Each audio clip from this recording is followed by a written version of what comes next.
Welcome to my channel. ఈరోజు బజ్జీ మిర్చి చేసి చూపిస్తున్నాను.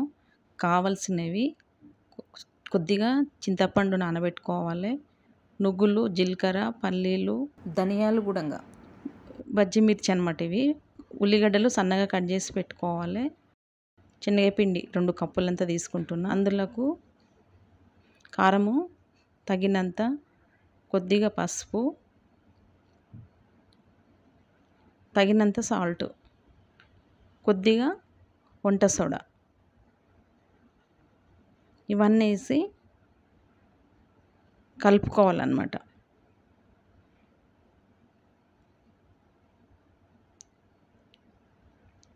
ఇవన్నీ కలిసేదాకా కలుపుకోవాలి. ఇప్పుడు కొన్ని వాటర్ పోసి దోసపిండిలాగా కలుపుకోవాలి.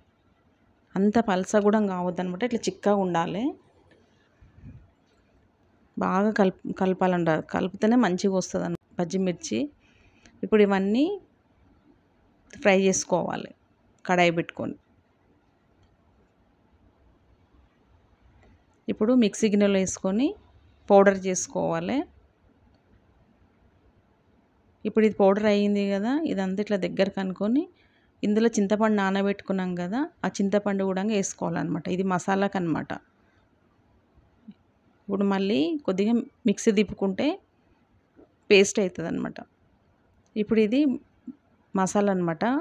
ఇప్పుడు బజ్జీ మిర్చిలో పెట్టడానికి కడాయి పెట్టుకొని ఆయిల్ పోసుకోవాలి, వేడెక్కనివ్వాలన్నమాట. ఆయిల్ కొంచెం ఎక్కువ వేసుకోవాలి. ఇవి మిర్చీలు అన్నమాట.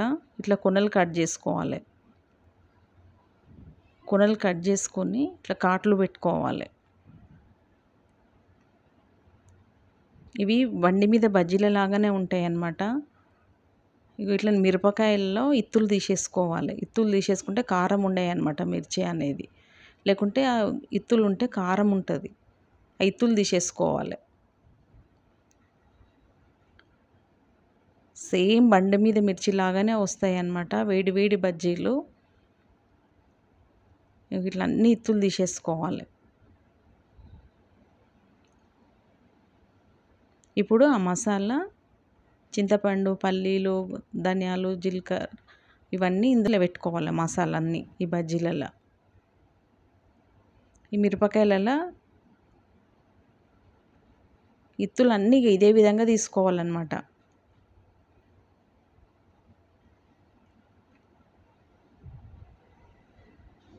ఇవన్నీ ఇత్తులు తీసేసుకుంటేనే మంచిగా ఉంటుంది. లేకుంటే మిరపకాయ కూడా లోపల అనేది ఉడకదు అన్నమాట. ఇత్తులు ఉంటే కారం కారం ఉంటుంది, ఉడకదన్నమాట. ఇంకా అన్నీ ఇదే విధంగా మసాలా పెట్టుకోవాలి మిరపకాయలలో.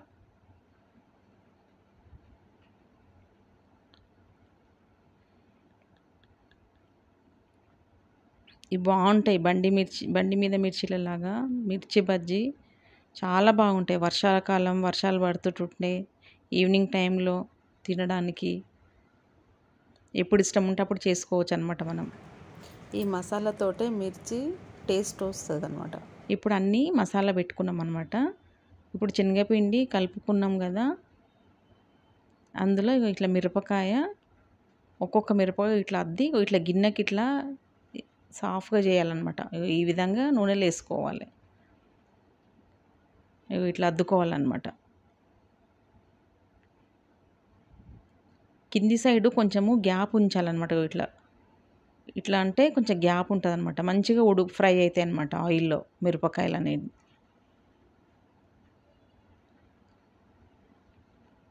ఇప్పుడు ఇంక అన్నీ ఇదే విధంగా చేసుకోవాలి. ఇప్పుడు కలుపుకోవాలన్నమాట. ఇగో ఈ విధంగా వన్ సైడ్ కొంచెము పిండి ఉండొద్దన్నమాట. పిండి అట్లా ఉండకుంటే లోపల మిరపకాయ అనేది మంచిగా కాలుతుంది అన్నమాట. ఇక మంచిగా లోపల మంచిగా ఫ్రై అవుతుంది మిరపకాయ మసాలా అదంతా. ఇప్పుడు ఫ్రై అయినవి ప్లేట్లోకి వేసుకుందాము. ఇప్పుడు కట్ మిర్చికి అనమాట, ఇదే పిండి ఇదే మసాలా కట్ మిర్చికి చేస్తున్నాను అనమాట. ఇదే విధంగా మిరపకాయలు ఆయిల్లో ఫ్రై చేసుకోవాలి. కానీ ఇది సగమే కాలనివ్వాలన్నమాట. కట్మిర్చికి మొత్తం ఫ్రై కానియొద్దు, పచ్చే కాలాలి. ఇప్పుడు ఆయిల్లోకి వెళ్ళి ప్లేట్లోకి తీసుకుందాం. ఇవి కట్మిర్చికి అనమాట.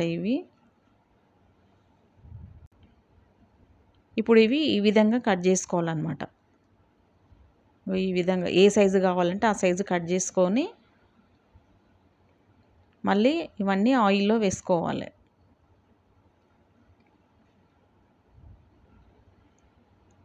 ఇది కట్టిమిర్చి అన్నమాట. ఇప్పుడు అన్నీ ఇదే విధంగా కట్ చేసుకోవాలి.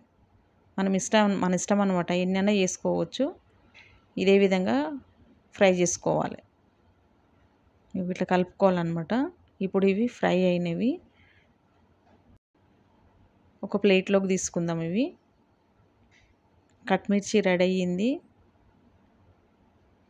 మీరు కూడా ట్రై చేసి చూడండి, మీకు నచ్చుతుంది కూడా. ఇవన్నీ ఒక ప్లేట్లోకి తీసుకుందాము. ఇట్లా బ్రౌన్ కలర్ ఫ్రై చేసుకోవాలన్నమాట ఇవన్నీ కట్మిర్చి.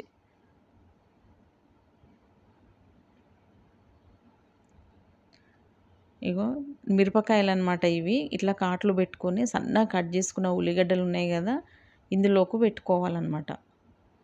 ఉల్లిగడ్డలు ఇష్టం అనమాట. నిమ్మకాయ, పల్లీలు కూడా పెట్టుకోవచ్చు, కానీ ఉట్టి ఉల్లిగడ్డలే పెట్టుకుంటున్నాను నేను. చాలా బాగుంటాయి. బండి మీద ఇదే విధంగా చేసిస్తారనమాట. ఇగో ఈ విధంగా ఇష్టం అనమాట. ఇంకా పెట్టుకోవచ్చు, పల్లీలు, నిమ్మకాయ అలాంటివి కూడా పెట్టుకోవచ్చు, కానీ నేను ఉల్లిగడ్డనే పెట్టుకుంటున్నా. టేస్ట్ చాలా బాగుంటుంది. మీరు కూడా ట్రై చేసి చూడండి.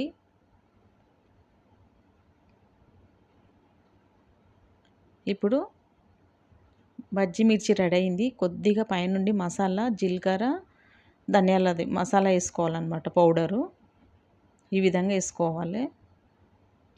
భలే సూపర్ ఉంటాయన్నమాట. ఇగో కట్మిర్చి కూడా ఇదే విధంగా ఈ మసాలా చల్లుకోవాలి. ఇప్పుడు కట్మిర్చి కూడా రెడీ అయ్యింది. ట్రై చేయండి మీరు కూడా, నచ్చుతుంది. మీకు నచ్చినట్టయితే లైక్ చేయండి, షేర్ చేయండి, సబ్స్క్రైబ్ చేయండి.